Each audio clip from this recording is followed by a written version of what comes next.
সম্মানিত প্রধান অতিথি চট্টগ্রাম জেলা ট্রাক কর্মী সমিতির কার্যকরী সভাপতি নুরুল হক ভাই উপস্থিত আছে এবং কালুগড় উপকমিটির জয়েন্ট সেক্রেটারি ভারপ্রাপ্ত সাধারণ সম্পাদক জহির ভাই উপস্থিত আছেন।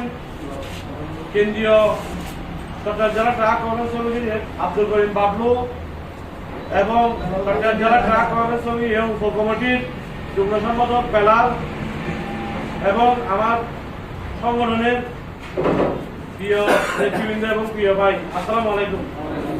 আসলে আপনাদের কাছে ক্ষমা চেয়ে নিচ্ছি,